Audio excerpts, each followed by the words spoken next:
The country's dependency on fossil fuels. In South Africa, amid warnings of a looming climate catastrophe, Africa has been responsible for only 1% of global greenhouse gas emissions since the Industrial Revolution in the 1800s. South Africa's worst offender. Earth Day presents a unique opportunity for engagement in such topics and putting the spotlight on climate change. The big question is, can education help save the planet? It takes this discussion further when I joined via Zoom by General Manager for Primestars, Nkosinathi Moshoana. Sir, good afternoon to you. Thank you very much for joining us here on SABC News. Thank you very much for your time, and thank you for the platform. You're most welcome. The issue of climate change is spoken about, but many do nothing about trying to turn the tide on the serious challenges that we're really faced with. I mean, every single day, a lot of people are using plastics, continue to use plastics. It's just a small example. In terms of educating, I know that there is something being done in terms of putting lessons across, and you're in work that kind of puts that forward. Talk to us the kind of work that Primestars is doing in educating about climate change. Thank you. So I'll begin by saying that our house is on fire. It's a famous statement that's going on around the world, and climate change has really now become the biggest challenge that we're facing and the biggest threat to humanity going forward. Now, education in our space is the most critical difference maker that has been overlooked. And as Primestars, we focus on youth development initiatives targeted at young people from under-resourced communities around South Africa.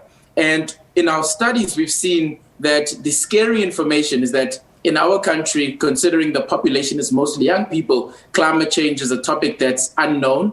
It's also a topic that's downplayed. And when you think of a statement that was said by Robert Swan, the biggest challenge to the planet is thinking that someone else will save it. Yeah. So what we are driving through our new campaign titled Step Up to a Green Startup, which we did a launch of on Earth Day, right under the ban of Earth Day's Restore Our Earth. The focus is around targeting young people to become the very solution makers in this fight against climate change. You spoke of emissions. South Africa is sitting as the 11th worst emitter in the world. And the biggest challenge is that those that are going to face the most challenge are those in the under-resourced communities. And that's who we need to educate around the issues that we're facing, the risks that are available, but more importantly, the opportunities therein for young people to become the very problem solvers to this challenge. And then let's talk about Earth Day. We recently celebrated Earth Day on the 22nd of this month. This week, how are we supposed to observe this day and also demonstrate a support for environmental protection? The theme for Earth Day this year, 51 years on, is Restore Our Earth. And it's really focused around looking at how we can do more to reinvest in the planet to give it the longevity that Mother Nature deserves. Now, that restoration really comes in what we do as individuals in our everyday lives. From an individual person to the public sector to big business, we've got a role to play in ensuring that we contribute to restoring our Earth. This comes from the shift from fossil fuels to renewable energies. And in our case, it comes from the education of the population. The masses need to firstly understand the risks therein in terms of climate change, whether it be in terms of food security, climate. We saw the unfortunate scenes in Cape Town and the exacerbated fires due to the climate challenges we face.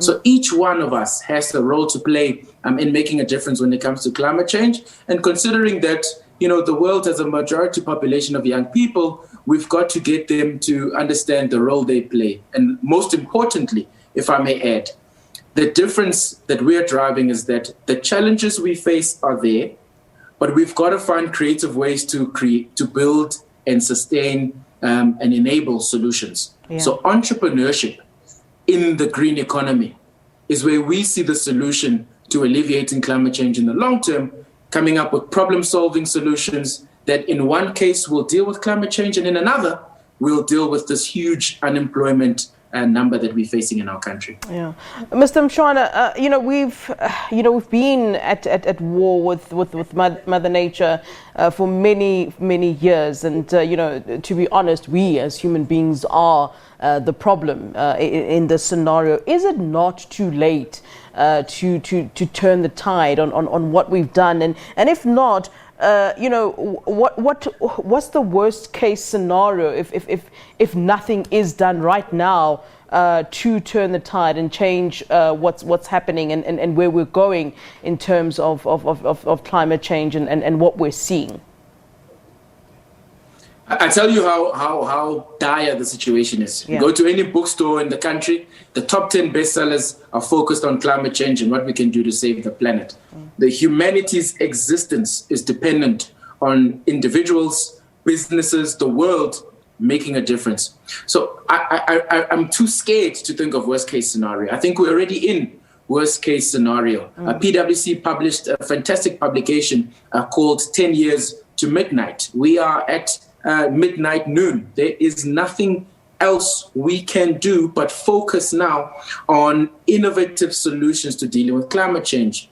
And it's not going to be solved by just recycling groups or little pieces of movements. It's got to be a consolidated effort. And we fundamentally believe that entrepreneurs are going to be the ones that solve this problem. We've got to teach around the challenges that are out there. We've got to educate and empower those in the very remote communities who will be the most impacted, I might add, around the challenges that are faced, but more so, what can they do today? What business can I start by finding a solution to this very problem we're facing in the green economy? All right. Thank you so very much. Let's leave it on that rather unfortunate note. Thanks for giving us your time. So much appreciated. Thank you. All right, that is Nkosinathi Moshoana there talking to us about Earth Day, which was celebrated this week, and what we should be doing to turn the tide then on climate change. He is the General Manager at Primestars. All right.